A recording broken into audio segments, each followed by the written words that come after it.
আসসালামু আলাইকুম। আশা করি সবাই ভালো আছেন, সুস্থ আছেন। তো আমি আজ ডেট ফর্মুলা বা ডেট ফাংশন নিয়ে কথা বলবো। তো আপনারা আ ইতিপূর্বে আমাদের অনেক ক্লাস বা আমাদের অনেক লেকচার শুনেছেন, যেখান থেকে আপনারা উপকৃত হয়েছেন এবং আপনারা কমেন্টস করেছেন ডেটটা দেখানোর জন্য। তো আমরা ডেটটা একটু দেখাই। তো প্রথমে আ আমরা দেখব যে আমরা নরমালি ম্যানুয়ালি ডেট কিন্তু বসাই এবং ম্যানুয়ালি বলতে আমি কি বোঝাচ্ছি যে আমাদের আজকে ২৪ তারিখ ২৪/৩/২০২৪ আমরা এভাবে করে লিখি। তো আমরা চাইলে এটাকে কিন্তু ম্যানুয়ালি আসলে কখন লাগে সেটা আমরা একটু বলি। একটু সময় বেশি লাগবে কারণ আমার ক্লাসগুলোতে বা আমার লেকচারগুলোতে একটু সময় আমি বেশি নিই, বিকজ আমি ডিটেলসই বোঝানো ডিপ বিষয়গুলো তুলে ধরার চেষ্টা করি। আশা করি আমার সঙ্গে থাকবেন। তো যারা বরাবরই থাকেন তারা তো থাকবেন, নতুন যারা আছেন তারাও চেষ্টা করবেন থাকার, তাহলে পরবর্তীতে আপনি বুঝতে পারবেন যে আমি বেশি সময় নিলেও আপনার সময়টা নষ্ট হয় না অ্যাকচুয়ালি। তো যাই হোক, আমরা আবার কথায় ফিরে যাই, সেটা হচ্ছে আমরা ম্যানুয়ালি ডেটটা কখন রাখি। যেমন আমার গত দিনের হিসাবটা রাখার জন্য আমার ম্যানুয়ালি ডেটটা প্রয়োজন হয় এবং আমি এই ডেটটা প্রত্যেক দিন চেঞ্জ করি না। প্রত্যেক দিন চেঞ্জ করি কোন ডেটটা, মানে প্রত্যেক দিন সেই ডেটটা চেঞ্জ করি এই ধরনের যে কাজগুলো আছে। যেমন আপনি ইনভয়েস জেনারেট করবেন, তো প্রত্যেক দিন তো সেই দিনের তো একই ডেট থাকবে। তো এক্সেল দিয়ে যদি আপনি ইনভয়েস জেনারেট করেন সেক্ষেত্রে আপনার কিন্তু ডেট এবং টাইম দুটোই প্রয়োজন হয় এবং এটা যখন প্রিন্ট দেবেন সেই সময়কার ডেট এবং টাইমের প্রয়োজন হয়। আর হিসাব রক্ষা করতে গেলে তখন ডেটটা কিন্তু আমাদের ম্যানুয়ালি দিতে হয়। তো আপনি যদি ম্যানুয়ালি দেন তাহলে এভাবে দিতে পারেন, অথবা আপনি চাইলে কী করতে পারেন, আমি এটাকে ডিলিট করে দিচ্ছি। আপনি চাইলে কী করতে পারেন, কন্ট্রোল চেপে যদি আপনি সেমিকোলন প্রেস করেন তাহলে অটোমেটিক্যালি আপনার একটা ডেট যেটা ডিফল্টভাবে ডেট চলে আসছিল আমাদের ডিভাইসে, যেমন ৩/২৪/২০২৪ ৩/২৪/২০২৪ চলে আসছে, কোনো ফর্মুলা লাগবে না, জাস্ট চলে আসবে। এখন যদি আপনি ফর্মুলা দিয়ে লেখেন তখন আমাদের কি হবে, আমরা যে বললাম যে ইনভয়েস করার সময় মূলত আমাদের মানে ডাইনামিকভাবে ডেটটাকে চেঞ্জ করতে হয়, তখন আমরা কি করব, জাস্ট ইকুয়াল সাইন দিয়ে আমরা লিখব TODAY টুডে। কোনো আর্গুমেন্ট, কোনো ভ্যালু নাই, জাস্ট আমরা ব্র্যাকেট, ফার্স্ট ব্র্যাকেট ওপেন এবং ক্লোজ করে দেবো, জাস্ট এন্টার দিব, দিলে আমাদের ডেটটা চলে আসবে। একইভাবে আমরা যদি নাওটা নিয়ে কাজ করি, NO প্রথমে ইকুয়াল সাইন ইউজ করতে হবে, NOW নাও বর্তমান সময়টাকে যদি আপনি ডিটেক্ট করতে চান তাহলে নাওটা দিতে হবে এবং কোনো আর্গুমেন্ট বা কোনো ভ্যালু নাই, জাস্ট ফার্স্ট ব্র্যাকেট ওপেন এবং ক্লোজ করে ইন্টার দিলেই আমাদের দেখেন ডেটটা টাইমটা চলে আসছে। আমাদের ডেট পাস দিয়ে লাইভ, অর্থাৎ এটা ডাইনামিকভাবে চেঞ্জ হবে। আপনি আগামীকাল যখন যাবেন এখানে ডেট চেঞ্জ হয়ে যাবে, টাইম অটোমেটিক্যালি যখন আপনি প্রিন্ট করবেন তখনই ওই যে টাইম এবং সেকেন্ড, মিনিট, টাইম, সেকেন্ড এগুলো দেখাবে, ঘন্টা, মিনিট, টাইম, সেকেন্ড এগুলো দেখাবে। এবং নাওয়ের আরেকটা কাজ আছে, সেটা হচ্ছে আমরা যদি ডেটও নিতে চাই নাও দিয়ে, আমরা কিন্তু ডেটও নিতে পারবো। জাস্ট এই যে নাও দিয়ে আমরা ডেটও নিয়ে চলে আসলাম। এটা কীভাবে করলাম, জাস্ট আমরা এখান থেকে জেনারেল থেকে ডেটটাকে দেখাই দেবো, দিলে আমাদের ডেটটা চলে আসবে। তাহলে এইগুলো কিন্তু সব ডাইনামিকভাবে হবে। এখন আপনার যদি কখনো এমন প্রয়োজন হয় যে ডেট থেকে শুধুমাত্র ডেটাকে আলাদা করতে চাচ্ছেন, তখন আমাদের কী করতে হবে, DAY ডে। কোথায় ডেটা পাবে, কোথায় ডেটা আপনাকে যেখান থেকে যেখানে আপনি আসে লিখেছেন ডেটটা, সেখান থেকে জাস্ট সেটাকে সিলেক্ট করে দিয়ে ব্র্যাকেট ক্লোজ করে দেবে, কোনো ভ্যালু নাই, জাস্ট একটা দিয়ে ইন্টার করেন, আপনার ডেটাকে নিয়ে চলে আসছে। দেখেন এখান থেকে 24 নিয়ে চলে আসছে, বুঝেছে যে এখানে ডেটা 24। ওকে, একইভাবে যদি আপনার MONTH মন্থটাকে আপনাদের আলাদা করতে হয়, জাস্ট সিলেক্ট করে দেন, একইভাবে ইন্টার, মন্থ আলাদা হয়ে গেল। ঠিক আছে, যদি ইয়ারটাকে আলাদা করতে চান, ইয়ারটাকে আলাদা করতে চান, তখন আপনি এটাকে সিলেক্ট করেন এবং ক্লোজ করে দেন, ইন্টার। তাহলে আমরা ডে, মান্থ, ইয়ারটাকে আলাদা করে ফেললাম। তাহলে আমরা বুঝলাম যে এই পর্যন্ত আমরা যেটা শিখছি, যেটা হচ্ছে লাইফ টাইম যদি আমরা কোনো কিছু করতে চাই, আমরা এখানে কিন্তু একটা শর্টকাট লিখে রাখছি, যেটা শর্টকাটের মাধ্যমে আপনি নিয়ে আসতে পারবেন ম্যানুয়ালি। আর যদি ডাইনামিক নিয়ে আসতে চান তাহলে টুডে লিখতে হবে।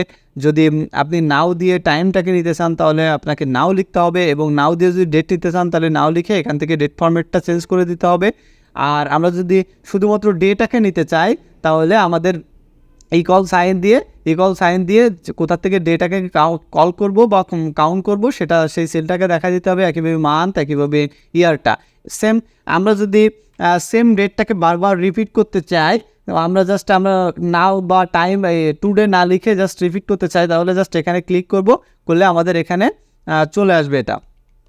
ওকে, তো আমরা এটাকে আমরা লিঙ্কের মাধ্যমে নিয়ে আসলাম আর কি, ইকুয়াল সাইন দিয়ে। একইভাবে আমরা যদি ডেট ফরম্যাটটা এখানে নিয়ে আসার পরে আমরা এই ডেটটাকে যদি আমরা এটাকে আমরা শর্ট ডেট বলি, এই ডেটটাকে কি বলি আমরা? শর্ট ডেট বলি। এই যে ডেট আমরা দেখতেছি, এই ডেটটাকে আমরা শর্ট ডেট বলছি। এই ডেটটাকে যদি আমরা লং ডেটে নিয়ে আসতে চাই, আমি একটু শর্টকাটের মাধ্যমে নিয়ে আসছি, যদি এই ডেটটাকে আমরা লং ডেটে নিয়ে আসতে চাই, তখন আমরা কি করব? জাস্ট এই জেনারেল এই নাম্বার থেকে এখান থেকে গিয়ে আমরা লং ডেট দেখাই দিলে আমাদের ডেটটা কিন্তু লং হয়ে যাবে। তো একইভাবে আমরা এরপর আমরা যদি চাই যে এরকম এটার মাসটা বের করতে, তাহলে আমাদের কি করতে হবে? এখানে একটা ফর্মুলা ইউজ করতে হবে, টেক্সট আমাদের ব্র্যাকেট ওপেন করে দিতে হবে, দিয়ে প্রথমে দেখেন এখানে বলতেছে ভ্যালুটা দিতে, কি ভ্যালু হবে সেটা দিতে। তা আমরা ভ্যালুটা কোথা থেকে নেব? আমরা ফর এক্সাম্পল ভ্যালুটা এখান থেকে নেব। জাস্ট আমরা এখানে একটা কমা ইউজ করলাম, জাস্ট এখানে ডাবল কোটেশন দিব। ডাবল কোটেশন দিয়ে আমরা যেহেতু চাচ্ছি শুধুমাত্র এখন ডেটা নিতে, আমরা মান্থ, যেহেতু আমাদের এই সাইডে মান্থ লিখে রাখছি, আমরা প্রথমে মান্থটা নিতে চাচ্ছি, তাই 4টা আমরা এম প্রেস করব। 4টা এম প্রেস করে কোটেশন ক্লোজ করে দেবো এবং ব্র্যাকেটটাকেও ক্লোজ করে দেবো, ঠিক আছে? তো জাস্ট এন্টার করব, দেখেন আমাদের মার্চ লেখাটা চলে আসছে। ওকে, একইভাবে যদি আমরা এখানে ডেটাকে আনতে চাই, DAY ডেটাকে আনতে চাই, তাহলে আমরা ডে দিলাম। দেওয়ার পরে আচ্ছা, আমরা ডেটাকে আনতে চাই, টেক্সট লিখতে হবে। আমি শুধু তো আনবো না, ডেটা আনবো না, আমরা কথায় আনবো, যদি টেক্সটে রূপান্তর করতে হবে। তো আমরা জাস্ট এটাকে সিলেক্ট করে দিলাম, কমা ডাবল কোটেশন অন করে আমরা জাস্ট আমি এখানে একটু রং অ্যারো কি পেস্ট করে ফেলেছি। টেক্সট, আমরা এখানে টেক্সট লিখলাম এবং আমরা কোথা থেকে মাসটাকে নেব, দিনটাকে নেব, জাস্ট কমা, আমরা ডাবল কোটেশন অন করে এখানে আমরা যেহেতু ডে চাচ্ছি, তাই আমরা 4টে ডে ইউজ করলাম এবং এখানে এন্টার দিলাম। আমাদের কোটেশনটা ক্লোজ করা হয়নি, আমরা কোটেশনটা দেইনি, ডিফল্টভাবে কোটেশন কিন্তু দিয়ে দিয়েছে। তাহলে আমরা পাচ্ছি মান্থ, ডে। একইভাবে আমরা যদি ইয়ারটাকে চাই, টেক্সট, আমরা এখান থেকে কী চাচ্ছি? ইয়ার, তাহলে ফরম্যাটে দেখাই দিলাম, দিয়ে ডাবল কোটেশন অন ওয়াই, আমরা 4টে ওয়াই প্রেস করে কোটেশন ক্লোজ করে দেবো এবং ব্র্যাকেটটাও ক্লোজ করে এন্টার দিয়ে দেবো, আমরা ইয়ারটাও পেয়ে গেলাম। এখন ইয়ার তো আর আমাদের টেক্সটে রূপান্তরিত হবে না, তবে আমরা চাইলে এটাকে কনভার্ট করতে পারি 2224, আমরা 2024 আমরা দিতে পারি এখানে, ঠিক আছে? লিখে দিতে পারি, মানে নিয়ে আসতে পারি, সেটাও টেক্সটে কনভার্ট করতে পারবো। তো সেটা আমরা আলাদা ক্লাসে বা আলাদা কোনো এক সময় আমরা দেখে নেব। আমাদের ফরম্যাটের ভিতরে আমরা ওটা নোট করি না, এটা ভুলে গেছি, তো কথা বলতে ওটা মাথায় আসলো যদিও। তো ঠিক আছে, এরপরে আমরা যদি কোনো টেক্সটকে, কোনো নাম্বারকে যদি টেক্সটে বা ইয়েসে রূপান্তরিত করতে চাই, আমাদের নাম্বার বলে জানি আমরা ডেটে রূপান্তরিত করতে চাই কোনো টেক্সট, এইভাবে যদি কোনো নাম্বারকে ডেটে রূপান্তরিত করতে চাই, তখন আমাদের কি করতে হবে? তখন আমাদের আরও একটা ফর্মুলা ইউজ করতে হবে, সেটা হচ্ছে আমরা ইকুয়াল সাইন ইউজ করব এবং টেক্সট, এখানে টেক্সট লিখলাম, লিখে আমাদের যেখান থেকে আমরা ডেটাকে নিতে চাচ্ছি সেই ডেটাকে দেখাই দেব এবং এখানে গিয়ে আমরা ডাবল কোটেশন অন করে দেব। আমরা চাচ্ছি কি, নর্মালি আমরা চাচ্ছি যে আমাদের এটা একটা ইসের ফরম্যাটে চলে আসুক, ডেটের ফরম্যাটে। তখন আমরা ডেটের প্রথম আমরা 2 ডিজিট হয় আমরা জানি, জাস্ট ডিজিট আমরা দিয়ে জাস্ট একটা ব্যাকস্ল্যাশ দিব, এবং এখান থেকে একটা স্ল্যাশ ইউজ করব, জাস্ট ভির মতো দেখতে লাগবে। এরপরে আবার আমাদের মান্থের 2টো সংখ্যা থাকে, আমরা 2টো সংখ্যা দিলাম, জাস্ট আবারও ব্যাকস্ল্যাশ এবং স্ল্যাশ দিলাম। এরপরে আমাদের কি লাগে? ইয়ারের 4টা সংখ্যা লাগে, আমরা ইয়ারের 4টা জিরো এখানে দিয়ে দিলাম, 4টা জিরো দিয়ে এটা ব্র্যাকেট ক্লোজ করে দিচ্ছি আমরা কোটেশন ক্লোজ করে দিলাম এবং ব্র্যাকেট ক্লোজ করে দিয়ে এন্টার প্রেস করলাম। আমরা দেখতে পাচ্ছি যে আমাদের ফরম্যাটটা চলে আসছে এখানে। তো এইভাবে করে আমরা কিন্তু আমাদের ফরম্যাটটা নিয়ে আসতে পারি। এখন সামাও কোনো কারণে আপনি ধরে নেন যে 2/12/1994 আমি এই কথাটা লিখছি, এখন এইটাকেই আমাকে করতে হবে, আমরা এরকম করব না। তখন আমরা কি করব? এটাকে যদি আমরা ডেটের ফরম্যাটে আনতে চাই, কন্ট্রোল শিফট এবং কিবোর্ড থেকে আমরা হ্যাশ যদি আমরা প্রেস করি, তাহলে দেখতে পাবো যে আমাদের এটাকে ডেটে রূপান্তর করে দিয়েছে। তো এইভাবে করে আমরা ডেট নিয়ে আসতে পারবো। এবং ডেট ফরম্যাটটা যদি আমরা এখন তাহলে আমরা এ পর্যন্ত বুঝতে পারলাম। এরপরে আসে আমরা ডেট ফরম্যাটটা যদি চেঞ্জ করতে চাই, যেমন প্রথমে এখানে আমরা দেখতে পাচ্ছি যে প্রথমে আছে 12/10, তার মানে 12/10 আমরা যদি এখানে 13 দিই, আমরা যদি এখানে 13 দিই তাহলে এটা কি হলো 13/10, এইদিকে যখন 13 দিয়েছি তার মানে এটা কি হয়ে গেছে, এখন 13টা হলো দিন হয়েছে, 10টা হলো মাস হয়েছে এবং আমাদের 24 হলো সাল, আমরা নিঃসন্দেহে জানি। তো এখানে আমরা দেখতে পাচ্ছিলাম প্রথমে আছে কি মাস, তারপরে দিন, তারপরে ইয়ার। এখন যখনই আমরা এখানে লিখে দিচ্ছি যে 13, তখন কিন্তু আর ডেটের ভিতরে না, মানে ডেট ফরম্যাটটা কিন্তু আমাদের চেঞ্জ হয়ে গেছে। তাহলে আমরা এখন এই ডেট ফরম্যাটটা নর্মালি এরপরে যদি আমরা এখানে লিখি, যেমন যদি আমরা লিখি 10 বা 12, 10, 24 আমরা এখানে লিখলে আমাদের এখানে আসলে নর্মাল ফরম্যাটেই কিন্তু এটাকে দেখাচ্ছে, নর্মাল ফরম্যাট 12, 10, 24। কিন্তু আমি যখনই এখানে 13 দিচ্ছি তখন কিন্তু ও ফরম্যাটটা চেঞ্জ হয়ে যাচ্ছে, তার মানে এই ফরম্যাটে থেকে বের হয়ে যাচ্ছে। আমাদের প্রথম দেখেন মাস ছিল, তারপরে দিন ছিল, তারপর ইয়ার ছিল।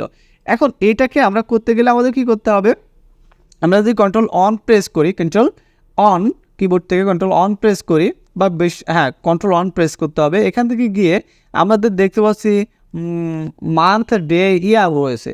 আমরা জাস্ট যদি এখানে গিয়ে লিখে দিই ডে, মান্থ, ইয়ার, আমরা জাস্ট এখানে যদি লিখে দিই ডে, মান্থ অ্যান্ড ইয়ার, আমরা যদি লিখে দিই ডে, মান্থ, ইয়ার, আমরা ওয়াই 4টে দিব। ওকে, দিয়ে যদি আমরা প্রেস করি এন্টার, আমাদের দেখেন এখানে কিন্তু চেঞ্জ হচ্ছে না, বিকজ আমরা কিন্তু এটাকে মূল যে রুট যে ফর্মুলা, সেই ফর্মুলায় আমরা এটাকে ফেলতে পারিনি। তো এটাকে ফেলতে গেলে আমাদের কী করতে হবে, ডাবল ডি প্রেস করতে হবে, বা ডাবল ডি প্রেস করতে পারি আমি, double D slash double M slash Y দিতে হবে 4টা, জাস্ট দিয়ে আমি যদি এটা এন্টার করি তাহলে আমাদের ফরম্যাটটা চেঞ্জ হয়ে যাবে। আচ্ছা, তাহলে আমরা এখানে যে ফরম্যাটটা পাচ্ছি, প্রথমে পাচ্ছি কি আমরা একটু, আমি তো ভুলে গেলাম কোনটা দিলাম প্রথমে। আচ্ছা, প্রথমে ডে দিয়েছি, তারপরে মান্থ দিয়েছি, তারপরে ইয়ার দিয়েছি। এখন যদি আমি এই ফরম্যাটটাকে চেঞ্জ করতে চাই, প্রথমে মান্থ নিয়ে আসতে চাই, তাহলে আমাকে প্রথমে কি করতে হবে, এম দিতে হবে স্ল্যাশ, তারপরে ডে দিতে হবে, double D plus Y press করেন 4বার, দেন আপনি ইন্টার প্রেস করেন, আমাদের 4টা হয়েছে, ইন্টার প্রেস করলাম। এটার ফরম্যাট কিন্তু চেঞ্জ হচ্ছে না, কিন্তু আমরা এইভাবে করে আমরা ফরম্যাটটাকে চেঞ্জ করে ফেলতে পারি। একইভাবে আমরা যদি একটু দেখি যে ফরম্যাটটা চেঞ্জ হচ্ছে কিনা বা করতে পারি কিনা, আমি আবার একটু এখানে যাচ্ছি, আমাদের এখানে স্ল্যাশ না দিয়ে আমরা জাস্ট এখানে ড্যাশ দিচ্ছি। আমাদের যে এখানে ফর্মুলা কাজ করে, অবশ্যই করবে, জাস্ট আমি ইন্টার দিচ্ছি, ডোন্ট ওয়ার্ক, বিকজ আমি এখানে যদি 12, 24 আমি ইউজ করছি, আমাদের এই ফরম্যাটটা এই যে ড্যাশ চালু হয়ে গেছে, এটা কিন্তু আমরা কাস্টম থেকে এটা করে নিচ্ছি। হ্যাঁ, এই যে এখান থেকে কাস্টম থেকে কিন্তু এটা করে নিচ্ছি। আচ্ছা, ইয়ারটা প্রথমে নিয়ে চলে আসছি আমরা, এই কাস্টম থেকেই কিন্তু এটা করা হয়েছে। নর্মালি ফরম্যাট কেমন থাকে, মান্থ ডে ইয়ার থাকে, মান্থ ডে ইয়ার বা ইয়ার ডে, ডে মান্থ ইয়ার এরকম থাকে। তো আমরা এভাবে করে কিন্তু ফরম্যাটটা চেঞ্জ করে ফেলতে পারি। আশা করি বুঝতে পেরেছেন বিষয়টা।